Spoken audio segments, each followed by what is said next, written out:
evening. Hello, everyone. Good evening. Can we all take a seat? We are going to start a little bit late already, but I guess it's because it's the last event of the day, of a very busy day, with long lines for many people to pick up passes and so on. So we are going to start. Sorry for the delay. Welcome to this first of a series of roundtables of the DPI 65th DPI NGO conference. Thank you very much for coming and for your interest and for being here. I am Sofia Garcia. I am advocacy advisor for SOS Children's Villages, which is an international organization working on children without parental care, for and with children without parental care, and supporting families to avoid family separation. And I am here as well as co-chair of the United Nations Working Group of Beyond 2015. Some of you may know it. It's a campaign that encompasses by now more than 1,000 NGOs and organizing to do advocacy around the post-2015 agenda and the different topics around it. So that about myself.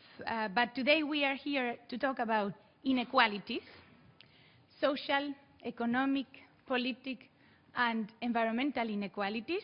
And it's no doubt, I guess many of you are following the post-2015 conversations and in general for development, is no doubt one of the key topics and one of the most discussed topics in the last years, and definitely in the post-2015 conversations. And it is, I think, there is pretty much consensus from different perspectives, but pretty much consensus about between member states that is a topic that has to be there, that we can leave no one behind, if you want me to use the buzzword. But surely is one of the key topics for civil society. So we thought this inequalities roundtable would be, and I can see by the presence, a very interesting one. Beyond 2015, for example, just to put an example of why am I saying this, did a reaction to the Open Working Group document, and they recognize that is one of the transformative areas for this agenda, and that targets such as 10.3 on discrimination and 10.4 on social protection are absolutely key if we want to achieve sustainable development. So this is what we are going to talk about today, and we are going to talk about a very complex issue, because talking about inequalities means talking about poverty, but also about dignity, about power, about justice, and how all these concepts are together and how they are key to, again, achieve sustainable development. So, and these are concepts that somehow the MDGs didn't make any emphasis or very small emphasis, and that's one of the main criticisms that I think we would all agree to the MDGs, that it was very much based on average and didn't reach those most difficult to reach, and didn't identify those groups that need special attention and leveling up the playing field for everybody to achieve justice. One more aspect I want to highlight, just to put some ideas on the table, is that one of the things that make the operationalization in the post-2015 framework of the concept of inequalities very interesting is that inequalities are at the same time cause and effect of the things and the areas that we are talking about in the post-2015 framework, right? Inequalities lead to less participation, inequality leads to dropout in education, and at the same time being in a situation of vulnerability or marginalization would make it more difficult to participate in the system. So I think that's one of the things that make very, very efficient to include inequalities, because it's a self-reinforcing aspect of the framework. I have stressed that, and the title very, very clearly says that inequalities are multidimensional. It encompasses the 4 aspects in the title, but there is as well cultural inequalities, etc., etc. And one more thing I want to put in the table is that, and there is, by following the post-2015 conversation, I can see, and Deborah, who is our first speaker, knows about this, it's a multidimensional problem and thus requires multidimensional solutions, far beyond economic growth. We cannot have a headache and a cough and a wound and just take throat medicine, right? We need a multidimensional solution, and we need to tackle inequalities from every possible aspect within the framework. But I think I'm going to leave it there. I think those are some of the ideas that we are going to talk about today. We have a very interesting panel that comes from very different backgrounds and that can bring different ideas. I think, in general, the conversation seeks, or the DPI NGO conference this year has the word action in the title. I really would like that we can come out of here with ideas for action, that we can focus on the hows and not only on the whats and the whos, and that we can come up with some good ideas for the rest of the post-2015 race and for all the aspects of the development and human rights conversation. So I thought to start, maybe we can start with Ms. Deborah Rogers.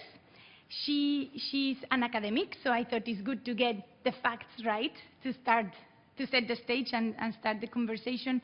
She is the founder of Initiative for Equality, which is a network of academics and advocates working on the topic of inequalities. She has an impressive curriculum that I'm not going to list, but it sums up in a whole career dedicated to inequalities, and it's really an honor that we can hear from you today. I know Deborah since a while now, working together on the Open Working Group, and I was always wondering, what did bring this woman to such a level of expertise?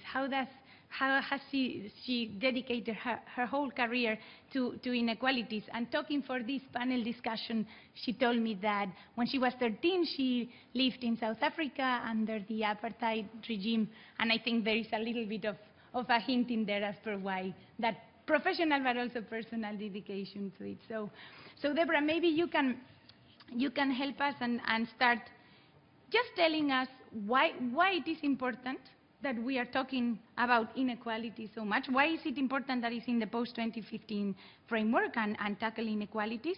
And why did the MDGs failed for not including inequalities? What make it less efficient as not including inequalities? Okay, thank you very much. And I really appreciate the things that Sophia just said, because some of them were things that I had in my notes that I wanted to say as well, in terms of the interactions between all the different dimensions of inequality. But first, let me try to answer why it's so very important that we include inequalities in the SDGs. Essentially, inequalities can be seen as lying at the heart of almost all of the most severe problems that humanity faces. Inequalities are drivers of all kinds of problems, of health problems, of increased levels of mental illness, drug abuse and alcohol abuse, inequalities associated with higher dropout rates from education and from lower education rates for people. Inequalities are correlated with crime and domestic violence, with conflict between groups and even between nations. Inequalities are connected with unsustainable behaviors, because when you have a society based on inequality, this means some people have higher status and some people have lower status. And how do we show that status if we want to show that we're higher status? By buying things. We want to have nicer clothes, bigger houses, take better vacations, drive bigger cars. So inequality can even drive this unsustainable behavior. And also, inequalities really block us from solving the problems that we have. What is one of the biggest reasons that we don't have a good climate accord right now? It's because of the inequalities between the different countries. Therefore, the countries cannot sit down together and say, okay, we are going to share this burden in an equitable way, and we're all going to make sacrifices. How can you sign an agreement that says, I will make sacrifices on your behalf, when you know that other countries and other people are going to have much greater benefits, and they're going to retain the benefits they already have? So inequality is absolutely essential to address, both because it's a driver of many of the social ills and problems that humanity faces, and also because it's a barrier to solving our most important problems. So that's the reason behind that.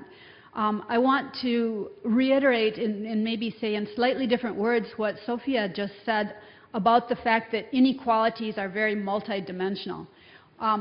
Over the past year or 2 years, I've been working with lots of groups that were trying to have input into the Sustainable Development Goals process and Rio+20 and so forth. And some groups are really pushing on issues related to poverty and economic inequalities. And other groups are really pushing on social inequalities. They're very concerned about discrimination against particular groups. And it almost seems like these two sets of groups don't always talk with one another. They have the thing they're pushing for. But what I see from my perspective is that these things are all very closely connected. Let me talk about social inequalities, economic inequalities, and then political inequalities, because these are all very interconnected, but they have slightly, their own particular causes and solutions. So for social inequalities, it's absolutely essential that we try to remove both the legal and structural forms of discrimination. That's something that can be addressed and has been at least partially addressed in the draft SDGs that we have in front of us. But we also need to make changes at the level of people's minds and hearts. And this requires social or cultural campaigns, messaging campaigns against discrimination, and to help people understand that we are not, some people are not better than other people. Essentially, to overturn what I call the inequality paradigm, this belief system that some people deserve more than others, that some people are somehow better than others. This is the fundamental thing that must be overturned. If we are talking about social inequalities, how do we identify which groups we're talking about? There are many different viewpoints on how we do this in a legal document. Because if we want to make a list of all the groups that might be left out or left behind or discriminated against, this list could be very, very long. It could be a full page in very small type. And do we have room to do that? Is there some way that we can make that list so we know who we mean when we say we have to overcome inequalities, we must stop discrimination against these groups? So making a list is one possibility. Another possibility would be simply to have very inclusive language that says all the different types of human beings, the different types of identities and ways in which human beings can be described. It's sometimes called their immutable characteristics. So it's unclear how this could be done in the Sustainable Development Goals. There is some language there already, but it's quite short and quite summary language. So this is a big question facing us right now, how to address that. Now let me talk about economic inequalities for a moment. These, of course, are very closely related to social inequalities because both as cause and effect. And so what we essentially need to do is to reframe our paradigm from ending poverty, which has been the focus of the MDGs, to overcoming equalities. Because poverty is an outcome, it's the end result.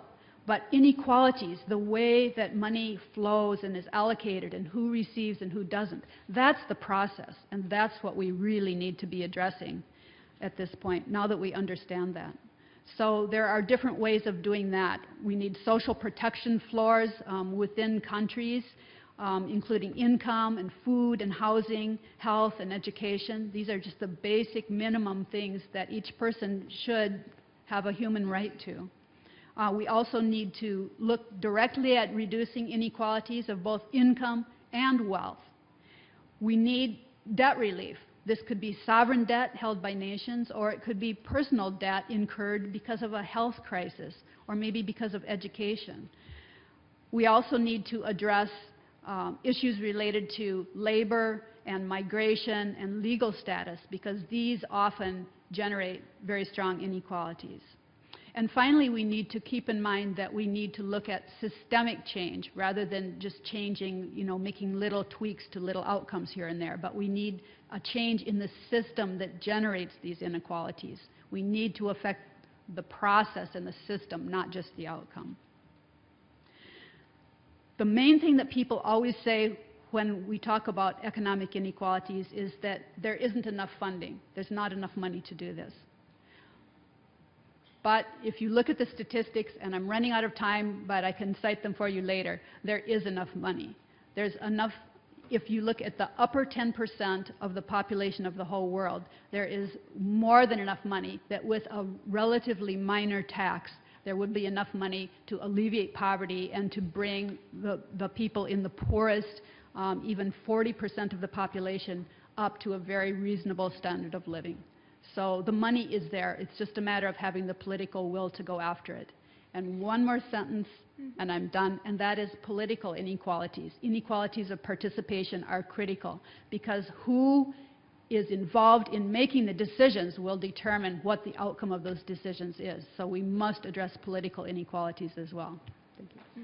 Thank you very much. Well, that's a very long list of solutions. That was definitely setting the stage and a really comprehensive narration of the multidimensionality of inequality. So I want to say that Deborah conducted a project called the Field Hearings Project. So she's speaking, having heard, how many countries was it, Deborah? 80 countries. Up to 80 countries, and the people, some of the most marginalized groups in those countries talking about inequality. So it's not Deborah speaking, but the knowledge gathered through that project. And that's kind of a very long list of solutions, a very long list of problems or issues and realities. And maybe we need to start thinking about how to bring it into practice, right? Apart from the solutions that you offer, how can we adapt these general guidelines into national realities? And how can we make this an agenda that where every problem is in the national context, adapted to the national context, and bring it down to earth and make it happen. And the ones that have to make it happen, and I'm looking in that direction, are member states, as we are in the United Nations. So maybe Mr. Do-Hoon can help us with some ideas. He's the counselor at the permanent mission of Vietnam. He takes care of development, human rights, and social affairs for the mission. And he has been one of the leaders on the topic of inequalities, but definitely the person in charge of the Open Working Group in the last 14 months conversations for the permanent mission of Vietnam. So maybe my first question to you is, what you have an incredible experience as well in the Ministry of Foreign Affairs in Vietnam. Where do you think the solutions are? What best practices can you share from a national perspective to tackle inequalities? Well, thank you very much. And I am indeed quite overwhelmed by the list of solutions that you proposed, Deborah, because if we are able to implement them all, then I don't think we will need a panel like this in the next 15 years or so. But let me first of all say that when we talk about the MDGs, and you said the MDGs failed to address inequalities, and that is one of the weaknesses of the MDGs, I do agree to a certain extent, but also have to disagree, because you may not find the word inequality in the MDGs themselves, But I think that the purpose of the MDGs and what the results have come out to present is indeed to help reduce inequalities. You lift people out of poverty. That is to reduce inequality. You give access to education for children. You help mothers and children to have better health.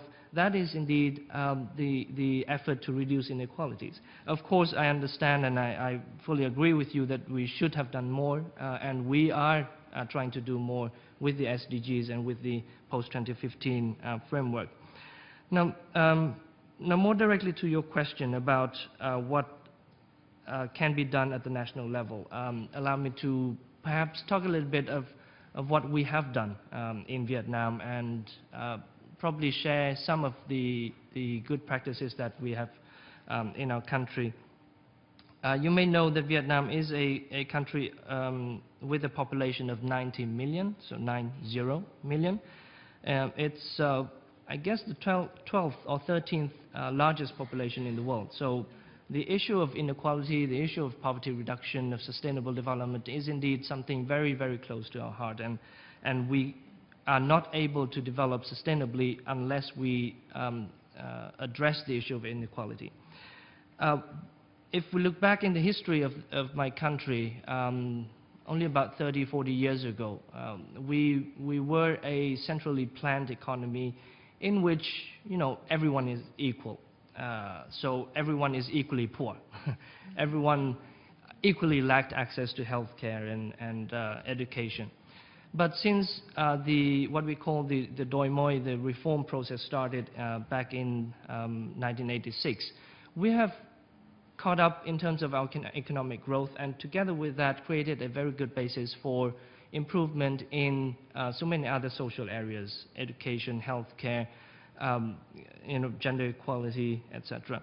And in particular, since the MDGs, we have been identified as one of the good examples, or probably the success stories in implementation of the MDGs. We have completed about 90% of the targets of the MDGs.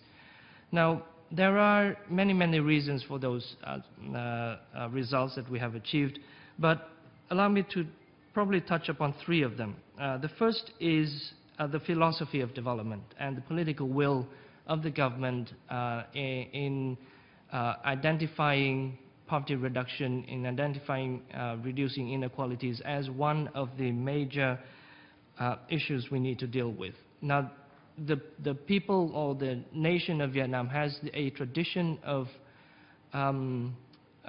taking care of each other. We have a saying in Vietnamese, literally translated as, if you are a whole leaf, you can help cover a torn leaf.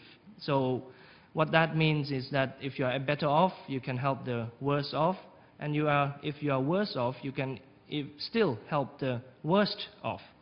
So that is I think the philosophy that underpins all our development policies. So based on that philosophy, our social policies have always been the priority. Even during the economic crisis back in 1997, 98, or the more recent crisis of 2008, 2009, we still invested a lot in all our social policies. We still have free primary and secondary education. We still have free health care for children under 6. We still took care of the millions of the injured during the wars and the families of the killed in actions. We still took care of the millions of the people with disabilities, including many of them victims of the Agent Orange dioxin. So that I think is the first and very important aspect of our policy. The second is the participation aspect. Participation by everyone in the society, by the poor themselves, by the unprivileged themselves, and also by the better off, as I said. And the third very important aspect is international cooperation. And here, speaking at this forum, I would like to take the opportunity to thank the NGO community for their very effective support to the country over the past many years. You know, there are about nearly 1,000 international NGOs operating in Vietnam, and you're not only bringing resources in terms of finance, but also expertise. And it is the NGO community that works at the very grassroots level and deal with the problems of the daily lives of the people. And that is one of the, I think, reasons, in addition to the ODA from governments like the government of Spain and so many other governments have been provided to Vietnam. But again, I just wanted to emphasize the important role that partnership and participation have been. Thank you. Thank you very much. Definitely.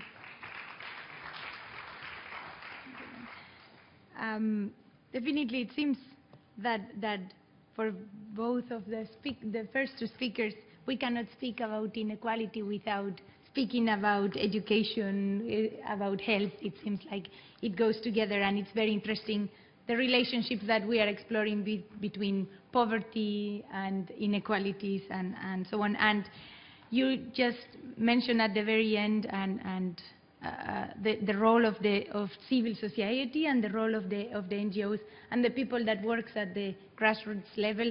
That gives me the perfect opportunity to introduce an example of those grassroots level workers, the part of the NGOs that are on the day-to-day, hands-on-the-field work, and that know the realities at the national and at the local level. Her name is Non-Langla, I'm very sorry, it's very difficult. Non-Langla Makimse. And she's the executive director of the Durban Lesbian and Gay Community Center. But she's also the trustee of many organizations working on youth, on women, and on children. And she did a PhD on, I think, one of the key aspects, and based on what Deborah was saying about communication between different parts and dialogue. Her PhD is in community dialogues as a tool for social change. So Non-Langla, you work with children, with young people, with LGBT communities, with women. Those are kind of definitely the key groups when we talk about for all, when we talk about leave no one behind, when we talk about the most vulnerable. Those are the groups that definitely come up to mind. How do these groups, based on your experience, experience inequalities on a daily basis? And what does inequality means for them? And based also on your experience, we are trying to search here for actions and solutions. Based on your experience, what do you think are the most effective things to do? Those actions, those policies, or those actions that actually make a difference, that are where it is really worth to invest because it really makes a difference for those groups?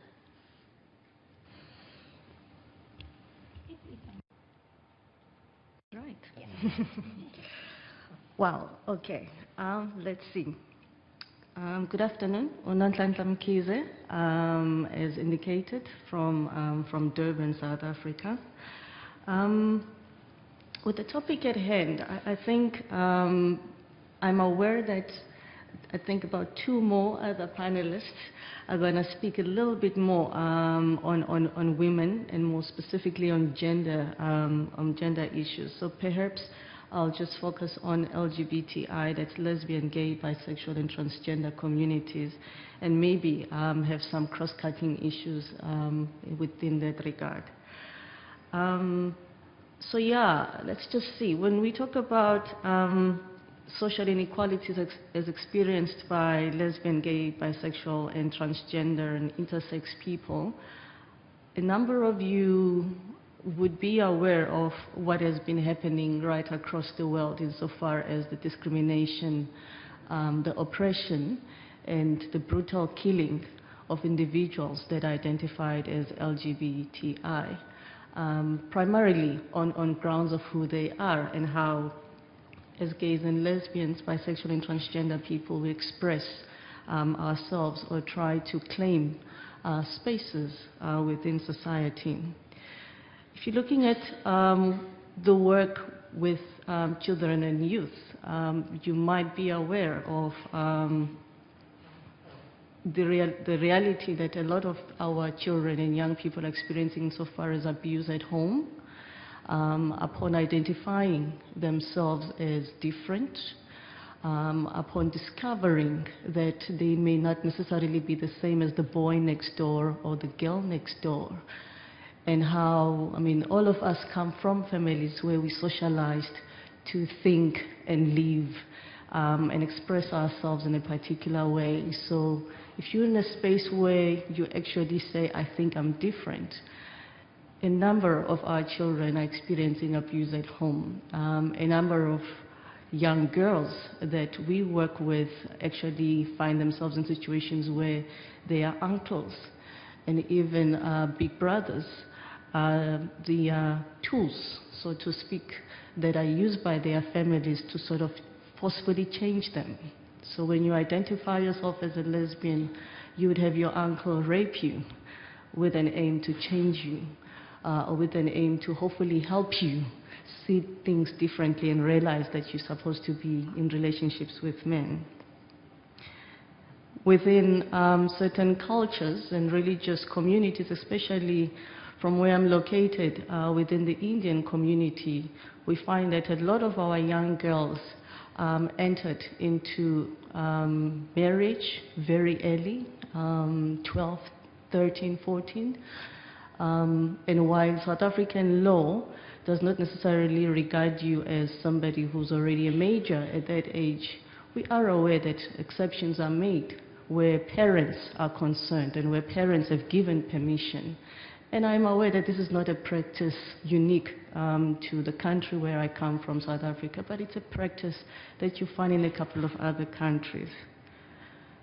With arranged marriages, a number of you would already be aware that, you know, on that first night of marriage, your husband has every right, or provided every right, to have his way with your body. So, once again, sexual violation, one, you do not identify as, and sometimes that marriage is forcefully brought onto you because you've identified as different.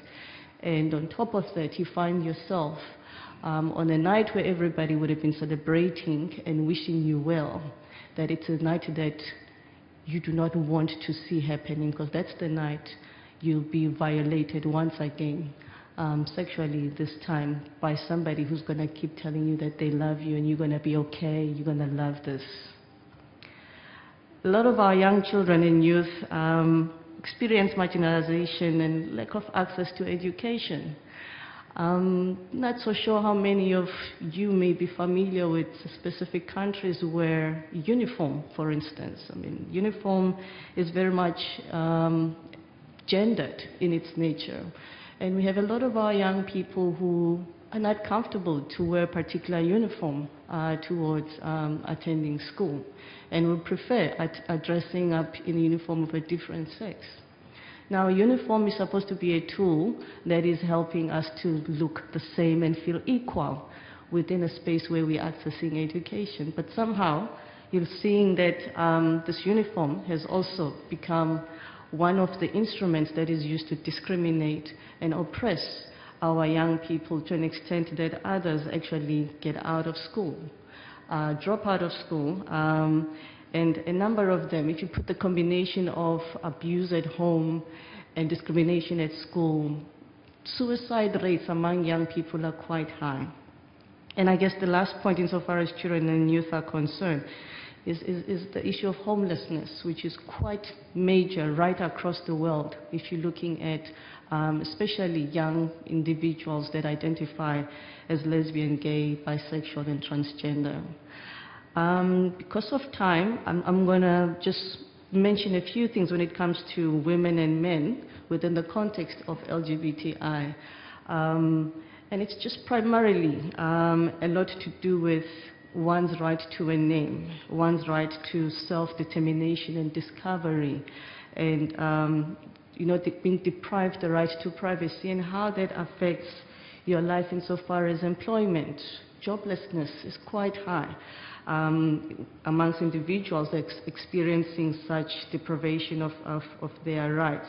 You've got low self-esteem amongst these people, and amongst a number of them, they start using or abusing substances, and even commit suicide. And I think the major one, or at least the last major two, I just want to highlight for the purposes of just starting this conversation, that I'm aware a number of NGOs around the world are fighting for, is equal right to access health care and services, and how us not being treated equally as everybody else insofar as how we receive service, how we treated by individuals within the medical profession. It is a serious issue that must be attended to. And finally, that such inequality also for a number of us leads to what is now termed corrective rape, hate crimes, and for a number of LGBTI people in Africa and other Asian countries, I think, it leads to death. So some things to talk about. Thank you very much, Nunda.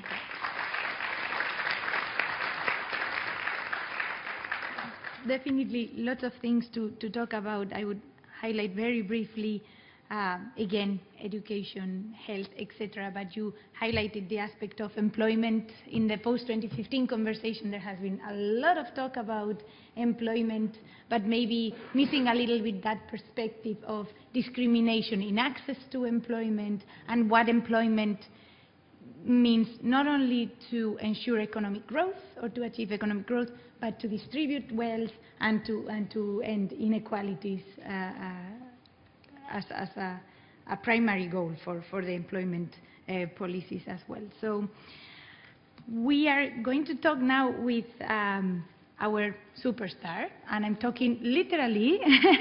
I think everybody in this panel is a superstar, but in this case is literal. Malika Sherawat is an Indian actress and activist. Maybe some of you have seen her in music video clips and movies and already know her face. She's famous not only for her participation in movies and video clips, but also for her very clear statements about the situation of women in India. She has been someone that decided to speak up and to use the microphone to speak about an unfair, at least unfair, situation. This has caused a lot of polemic. I have seen some interviews with you, but clearly change will always take polemic. One of the things that I really like from the things I've seen about you is that at some point in one interview you say that you want Indian women to support you, right? That you want Indian women to walk with you into an India that is more fair for women, and that all the terrible things that we all see in the newspapers, unfortunately, almost every day, are stopped in your country. What I wanted to ask you is how, and you bring a perspective into the table that is not many of us here are every day in this conversation between four worlds in New York. How can every Indian woman fight for their rights? What can we do? And where do you think the impediments for the participation and for being their own advocates is? So what do you think Indian women and many other women around every country of the world can do to defend their rights? Thank you so much for your kind words, and thank you for having me here and giving me this platform to bring awareness to the cause that I feel so passionately about. My focus is more on women's rights because I see it firsthand with what's happening with women in India. Just to quote a few statistics from the UN, a UN study showed that last year, I think I read that India is the most dangerous place currently to be born a girl, according to UNFPA, On an average, there are 39,000 child brides every day. The National Crime Bureau states that on an average of 20 minutes, a woman is raped in India. So that would say 25,000 approximately. This is a 2012 statistic. I feel India right now is on the brink of a rise. And India cannot, and I want everybody to rise together, but I feel India cannot rise and realize its full potential if women do not rise along. And participation is a tool, I think it's inclusiveness. Men have to be a part of the solution. We cannot leave men behind. Men are a part of humanity. So they have to be a part of the solution in this. And also I feel the strong implementation of the legal framework, having strong laws and the implementation of it, having a strong judicial system which deals with issues which are very, very sensitive to women, very, very sensitive for women to discuss. There are a lot of issues, social issues like in India, like the caste system, the male-dominated patriarchal society, the insensitivity of the judicial system, that all contribute to a woman's plight in India. But I think with the participation, if everybody gets an equal platform to participate equally, that can create a lot of change. Yeah, so you have said one of the keys, and this relates somehow to something that Deborah said at the beginning. In situations of inequality, there is two parts. There is actions that have to be taken with girls, but actions that have to be taken with men. Yeah. And there is the extreme poor part of the inequality equation, and Deborah was talking, we all want big cars. We don't think about a second car or a bigger car when we think about inequalities. The usual set of mind is on poverty, but there is the other side of inequality. So it's very interesting what I feel every minute we don't do something, there is a woman suffering abuse in India. And these women, they cannot wait forever. They do not have the luxury of time. Each minute we don't do anything, there is someone suffering abuse. Absolutely, and I think that's a very important message, sorry about that, everywhere, but definitely between the four walls of the United Nations where things tend to take. So thanks for your contribution. That is absolutely needed. Every second counts, because every second these things are happening. So we have seen, it's clear what areas will help reduce inequalities. It's clear that we need action on every of the sides of the inequality equations. There is solutions, there is best practices in countries, but bringing it down again to the post-2015 framework, we need to make it happen really, and we know by historical experience we need to hold the actors that will implement this framework accountable. And for that we need to measure progress and to monitor progress, right? And one of our panelists, our next panelist today is Mr. Moez Toray, and we are very privileged to have him. He has 25 years of experience in the UN system, in different parts of the UN system. He is now the director of the coordination division of UN Women. And I wanted to start by asking you, and you've also done a lot of work on the Human Development Report, especially for the Arab countries, which is definitely human development is intrinsically connected to inequalities. And I wanted to ask you, how can we, to hold governments accountable, we need to measure. And we need to make sure that, and this is another very, very common sentence, no target is achieved until it's met for everybody.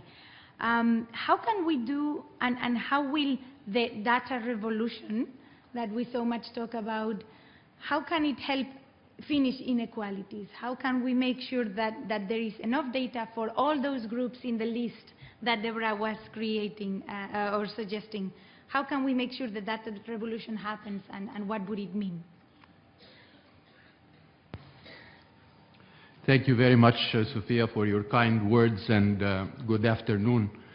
As a representative of UN Women, I'm particularly delighted to be in this gathering. UN Women is a creation of member states and of civil society organizations, particularly women's organizations and the women's movement. We also continue to partner closely with civil society organizations, probably among UN organizations. The share of our programs and activities implemented by NGOs is among the highest. To address your question, Sophia, I would like just to elaborate a bit on the data revolution as it pertains to the upcoming post-2015 framework, and to end with two lessons learned from the previous MDG framework and the previous efforts. Two lessons that will be very relevant in the upcoming phase of the formulation of the post-2015 framework. First, what's a data revolution? It is a sustained transformative effort to improving how data is produced and used. It is needed to ensure high quality, timely, and sustainable data to be available at the national as well as global level. Strengthening national statistical capacity is central to that effort. Some facets of a data revolution would be to improve the use of existing data, to expand so as to draw on and rely on non-traditional data sources, to be leveraged so as to satisfy data needs in new development areas, and at the same time to build on administrative records that can be improved to provide more and better statistical info and surveys, and expand the thematic coverage and purpose. A fourth aspect is that traditional statistical processes and methods will have to be more efficient and revised in some cases to yield more timely and more disaggregated, including sex disaggregated data on age, gender, geography, income, vulnerable social groups, and so on. A sixth and final aspect is the need to liberate data. And this is key to the data revolution, so that open access will not only promote transparency and ensure accountability, but also unleash the analytical creativity of users. So this is on the data revolutions and aspects and facets of it. Finally, two lessons learned from the past that I think for civil society are very relevant as you drive towards this final leg of the development of the post-2015 framework. Often in this context, and as we have seen with the MDGs, lack of data is often presented as a reason for not elaborating targets and indicators. But we all have to be cognizant that in many cases, in many countries, there is an inverse relationship between the priority that a government is already given to an area. There is a direct relation between the priority that the government is already given to the area and data collection. Similarly, there is an inverse relationship between the inequalities and discrimination that may exist in a country on one hand and data collection in that country. Meaning, the more vulnerable and excluded a group is, the less data is collected on it or for it. And therefore, inadequacy of data availability should not be an excuse not to set goals, targets, and indicators.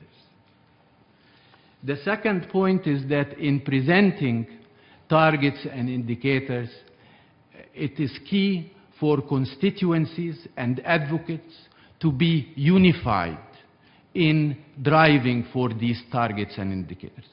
I finish with the example of ending violence against women under the MDGs. There was no target and indicator on this.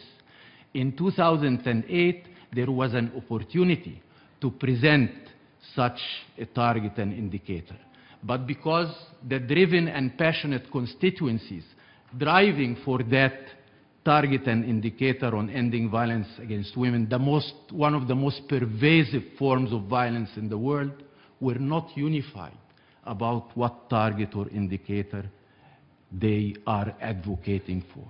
So as a result, there was no target and indicator. Let's make sure that whether it is on ending violence against women or on unpaid work, we are coherent, synchronized in the upcoming phase towards the post-2015 framework to ensure that there are targets and indicators for these key priorities relevant to inequalities in the upcoming framework. Thank you.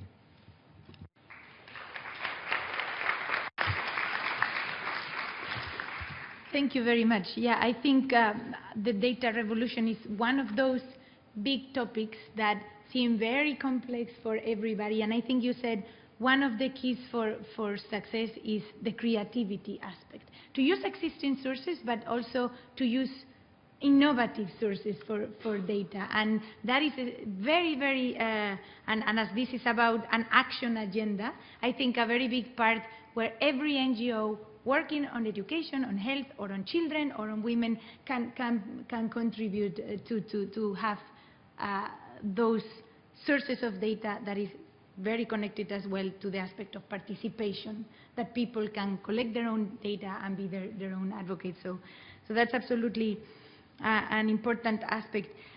You also mentioned priorities of the government, and our last panelist of the day is definitely an expert on that because he has been working for many years in different ministries of the government of Spain.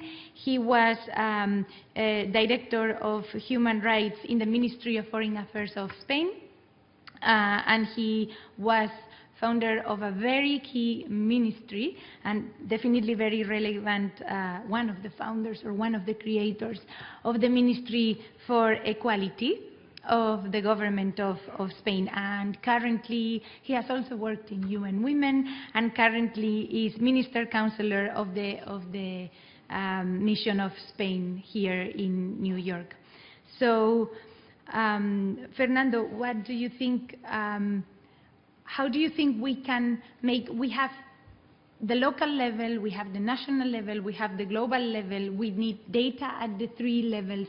And in the end, one of the topics that we are talking a lot about is also involving parliaments and ministries. And very often in these conversations, we tend to see Ministry of Foreign Affairs only, but if we want to really accept that these aspects are multidimensional, they should also be multi-ministerial. So how can we, from your national or government perspective, make this happen, and how realistic do you think it is that we can really talk about inequalities in every of the ministries and every of the aspects of policy making at the national level? Thank you very much, Sophia, and thank you, all of you, for being here today and listening to us. I think your question is very pertinent. It leads to the issue of mainstreaming in many ways, which is a very, very tricky issue. What I think we need is a very strong framework. This is something that Deborah mentioned at the beginning. It is very strong because if there is something I've learned working on inequalities, on equality, be it gender equality or equality in general, the fight for human rights, is that when you're not advancing, it's because you're going backwards. And you always need to have positive policies and go forward, because if you don't go forward, it's because you're going back. It is something that the words of Malika, made me think of when she said that every minute that we don't do anything, something is happening to a woman, well, not just in India, but anywhere in the world. So this is something that is really, really important, because again, inequality, at least in my view, has something that can be described as a multiplicator effect. I mean, inequality which, as you, Sophia, said, is both a cause and an effect. Inequality leads to more inequality. But the same way, reducing inequalities leads to a faster, I think, I hope, reduction of inequalities in the world. And that's why it is important that we all work very hard on putting inequality and, I would say, universality, because it's the other side of the coin in the whole equation of the Sustainable Development Goals negotiation. We have to put it at the very center, we think, of the whole negotiation. Those of you who have followed the negotiations of the SDG Open Working Group will know that, from my country, we've been defending a very strong goal on inequality, as well as, and I go to your question, a mainstreaming of the whole issue of inequality throughout the text of the SDGs, plus goals, indicators, targets, etc. However, I have to make a little warning here about mainstreaming. Mainstreaming is essential, and it's fundamental, and it has to be there. But the same thing that, when you mainstream gender equality into a UN resolution, into a normative text anywhere in the world, when you mainstream human rights, etc., that can lead to a dissolution, and a disappearance of the issue. You need both. You need to have a target, and you need to mainstream inequalities within the other targets. Unless you do that, you can be, or one can be, a little bit lost. At the same time, inequalities have to be fought at the outset and at the end. You have to fight inequality of opportunities, and you have to fight inequality of outcomes as well. This is very difficult. This is something that would be ideal. It is very difficult to put into practice. And you also have to fight inequality wherever it is, be it in these developed countries, in developed countries, therefore the universality issue again, and middle-income countries, again, which is perhaps, and we have a colleague from Vietnam here, which is a middle-income country, and middle-income countries is where you see the biggest disparity in inequalities all over the world. But I don't want to take any more of your time, and thank you very much.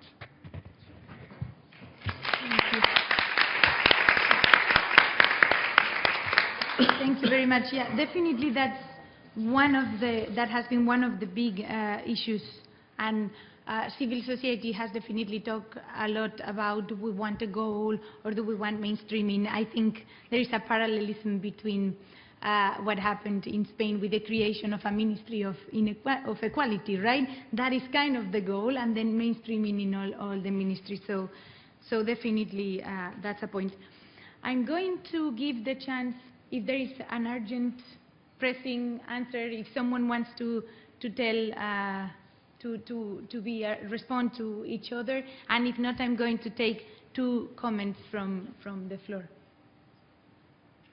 We want to listen to the people on the floor. I'm going to take we have 20 minutes, a couple of comments, then maybe we can respond and see how we are doing with time. It would be very, very good if you can keep your comments short and your questions short, or I will have to just ask you to finish and interrupt you. So maybe we can start with you, as you were first. Hello, distinguished guest speakers, colleagues, friends, brothers and sisters. I think we are more than just NGOs and civil society. We are here for a common cause. But I'm listening, and I'm listening, talking... Excuse me, I'm very sorry, I'm interrupting you. I forgot to say, and I'm sorry. Can you say your name and your organization? Yes, my name is Daniela Kivo, and I represent the National Council of Women of Canada. One of my main issues that have not been addressed, 100%, and will remain unaddressed, actually there are 2. Early child marriage and violence against women, particularly used as rape as a weapon of war. We are going through major crisis today. Women are being sold in slavery. Little girls do not have childhood. India, it's not alone. Pakistan is the same. Part of the Middle East, part of Africa. Women have no right. Women are nothing. Women are not humans. They are just disposable subjects. We need to do something. I understand political will, and with all due consideration and respect, I'm kind of tired of hearing that because nothing really happens. But I'm going to give you a good example. My country, where I come from, you can work with the government of Canada. As of last year, actually, has initiated a program and took steps for violence against women and to ending early child marriage. And there is a program in place with full funding. But this has to end, and we have to work together to end this. Thank you. Thank you very much. Take a couple of more questions, please. And then. C'est possible? En français? Yes, you can speak in French. Yes, yes, we do. We do. Absolutely. I'm Tide Camara, and I work for a national platform for migrants in France. And I'd like to speak about the negotiations on the SDGs on immigrants and immigration. And it's difficult to speak about inequality without speaking about immigration, because immigrants are often the cause of inequality. Immigrants are trying to find a better life for them and their families, and we have to work to fight against the causes, which was actually migration is not a choice but a need. That's the first point. Secondly, I'd like to speak about migration because immigrants are the victims of inequality in the countries where they are living. So far as access to decent work, protection and services are concerned. And in the negotiations, we have to take into account the rights of migrants, whatever their migrant status is. And I'd like to remind people that there was a strong declaration which was adopted in the United Nations a year ago following the migration and development, which was they adopted an agenda with regard to concrete steps, and migration and mobility can be an opportunity for development if they are the subject of governance and global governance focused on migration. But up till now, we haven't had the chance to be able to see anything done in the results of the working group, and we will continue to fight to ensure this. Thank you.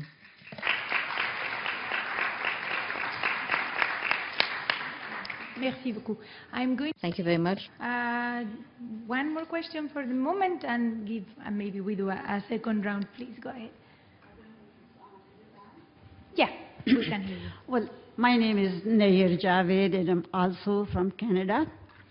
And I'm really sorry to tell you that in Canada we have national policies with regard to funding most of the equalities seeking women's organizations have been not receiving funding, and we are out of the picture right now. So I share a little bit different views than my sister has just told you.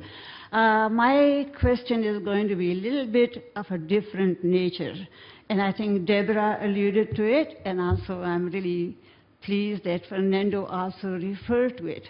When it comes to inequality, most of the time, I've been coming to the UN through CSW for the last 20 years. Mostly we are thinking of inequality existing in the developing world, and we do not go near the inequality within the developed world, as well as how the developed world is creating inequality through its trade and foreign policies. I was very pleased when you said 10% of the population of the world, that's where the wealth is flowing, and everybody else is becoming equally impoverished. So I really would like you to talk about how the international financial architecture is responsible for creating inequalities within the countries as well as among the countries, within the regions as well as among the people. So, and if that is our role model, I'm by professional, as I'm a psychologist, when we look up to such big organizations as WTO and having much more power than the United Nations, my heart really aches. So those are the role models of power relationship. And how do we really fight those role models of power relations when they glorify inequalities in their policies and keep talking about equality in their language? We get confused. We are living in an utter confusion right now. And on the one hand, we hear about human rights and equality, and we see developed world going and really violating human rights, but really the language is used not to name it as such. Can you please elaborate on that? Thank you very much. Thank you. Thank you very much. So we have some very interesting questions and comments about migration, which is in the context of the Open Working Group very often talk about under the employment area, but it's very good to have a question from immigration and inequalities. We have a question about women again, and we have very expert speakers about that. And we have a question about, in the end, the universality of the framework. Inequalities happen in developing countries, but also in developed countries. We have talked about uniforms, and we have talked about WTO, right? And inequalities between countries and power relationships. So it's a very broad topic, but I'm going to open it up. I don't know who wants to start or open some answers, please.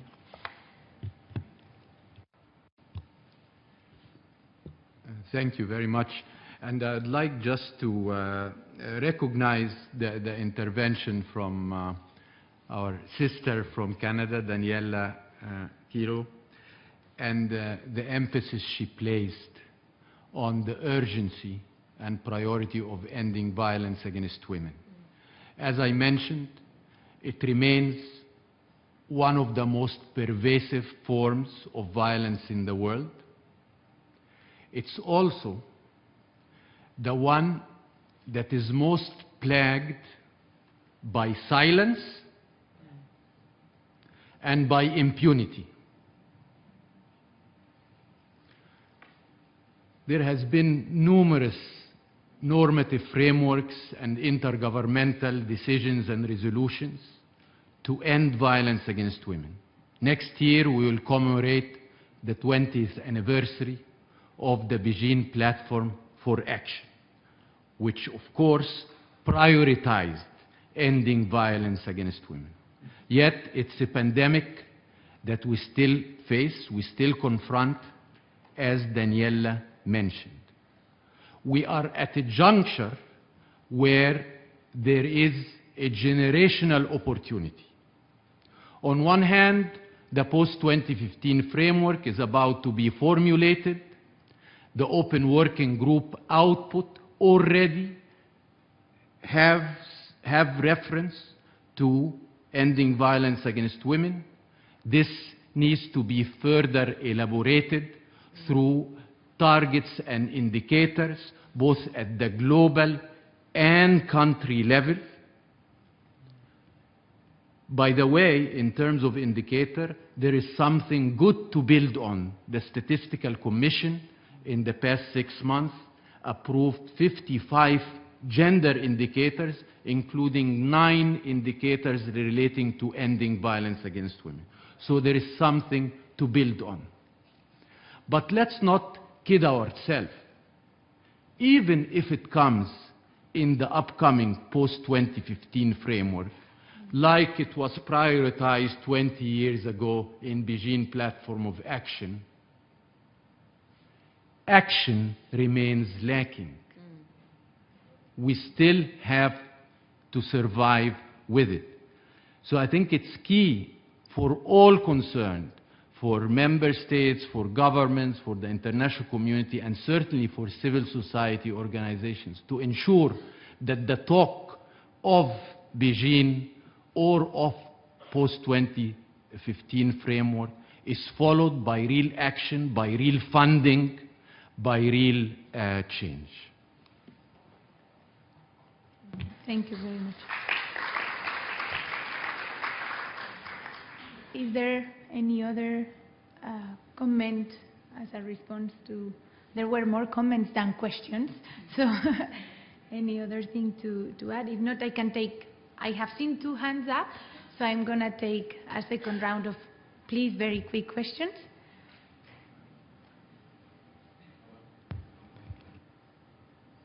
Hello. Hi. My name is Raymond from Molino. I'm with the Unitarian Universalist United Nations Office, also called the UUNO. And we have a question about sort of an office, or a question that we have been sort of dealing with at the office, which is the tension between explicit mention of a group in the SDGs or using the phraseology other status. One of the speeches this morning, one of the women talked about, if you're not named, you're not counted. And that really speaks to, if the name of your group is not there, you are othered. And other status, in fact, perpetuates your othering.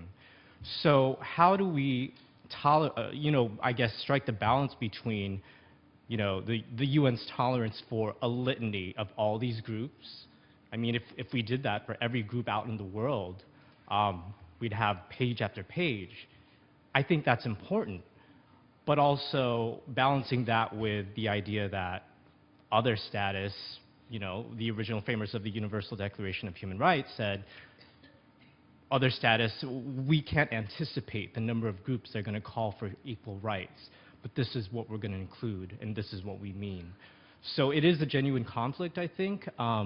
So I wondered what the panel thinks. Thank you very much, absolutely. I'm going to take one more question, and then we...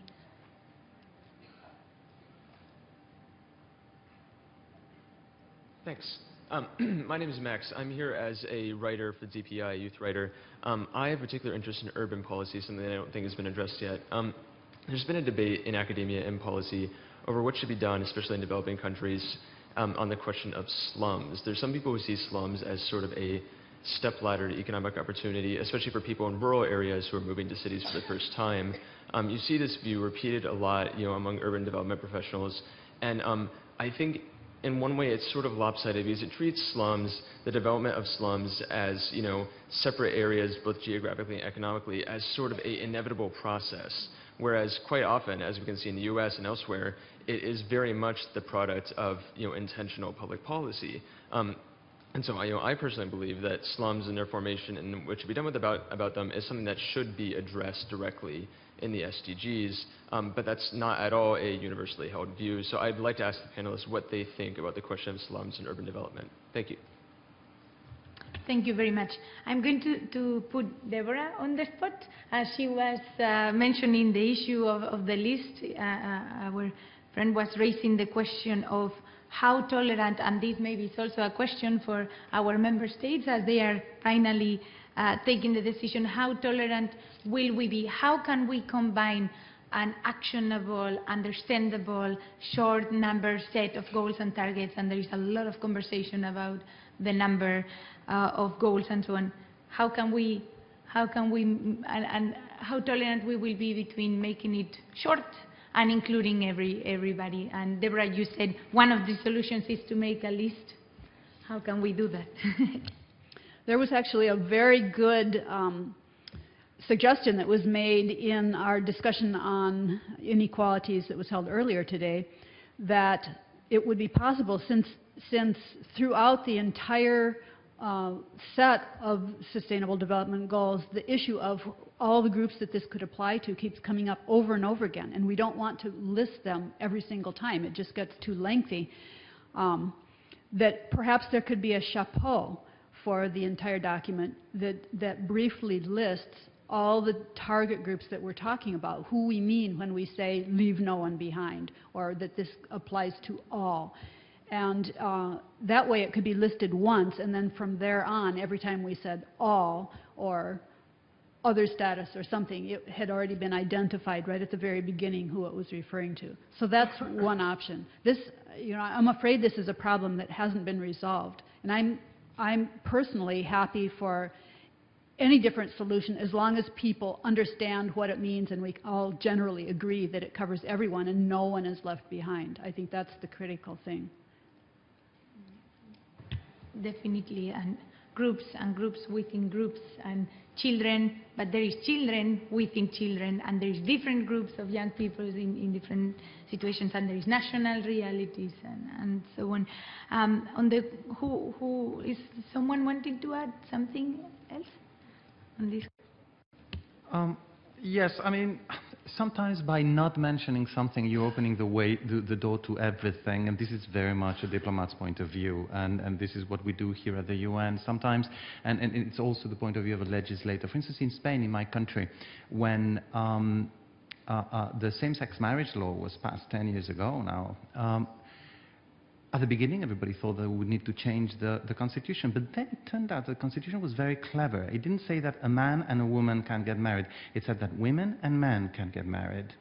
And therefore that little loophole, which is, no, but it turned out to have been something done on purpose by the original legislators of this constitution in 1978. I mean, it was not something that had been left just like that as a mistake. But therefore, the Constitution, I mean, the law was perfectly in tune with the Constitution, and the Constitutional Court deemed it perfectly legal and abiding.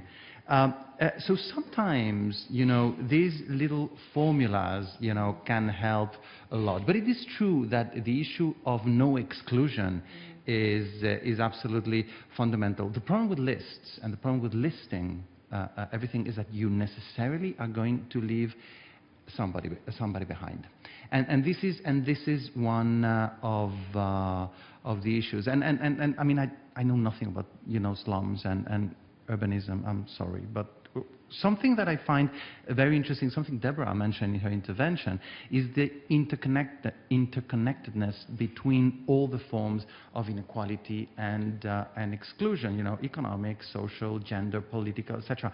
And the urban-rural divide is fundamental in the issue of inequalities. I'm not sure where slums fall. I suppose they fall into urban, but normally transition between rural to urban goes through slums many times. So this is again, I am no expert, so I can't really answer your question, but it is important that all these issues are taken into account, and bear in mind that all these forms of exclusion or inequality are interconnected. Thank you very much. So we have spoken about very, very complex issue and about a lot of things. I think one of the clear issues in terms of action is to start figuring out how to leave no one behind by mentioning them or finding language tricks or how to make that list and how to include it. So recognize specific groups and do specific actions to bring them up to speed, so to say. We have talked about the importance of dialogue, talk to one another, talk to men and talk to women, talk to the extreme wealth and talk to the extreme poverty, and do that through participation of everybody. We have talked about how another of the actions that we as civil society in collaboration with member states and all the actors, how are we going to make sure that the framework not only tackles all groups, but all actions, from school uniforms to imbalance of power in financial institutions and others, how to reconcile all that in an actionable number of goals and a short agenda. We have talked about the data, and that is, I really think we would all agree that data is not an excuse, as Mr. Moe said. is not an excuse for not to tackle the problems, and the importance of creative data and participation in the generation of data. We have talked about the multiplication effect of inequalities and how efficient it would be to reverse that multiplication effect through a goal on inequalities, as well as including the topic in all the goals. And in the end, I think everybody in one way or the other, we have offered solutions, we have the problem identified. We all think that in the end it's a matter of political will, that we have the resources, that we have ideas, that we have activists, that we have the will, but in the end it's a matter of political will. So I'm going to give one sentence to each of the panelists to close, and we will finish for today. I don't know if you want to start, Fernando, just one sentence. It's a challenge. It cannot be more than a sentence. A goal on inequality and inequality mainstream throughout the text, plus universality for the SDGs. No, Nagla? You skip? Okay. Overall, you said political commitment is necessary. I want to add, and accountability, and the accountability mechanisms to ensure that decision makers follow on their commitment. Thank you very much. Deborah. My message is that the people who make the decisions will generally tend to make them in their own interests. So we have to ask who is in the room, who is making the decisions, and how can we increase participation to full participation, including even the most marginalized of communities and populations. Malika? Both men and women are in it together. It's unfair to say that women have more of a voice than men. It's both of them together, and that's what creates true empowerment, when everyone gets an equal chance at this.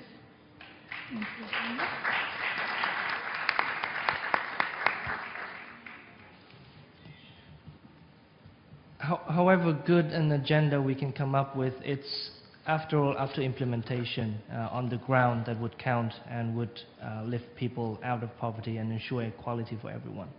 Absolutely. So thank you very much to all the panelists. I think it's been a very rich conversation. Let's now all go and continue doing an actionable agenda and implement it. And thank you very much for staying with us. Thank you.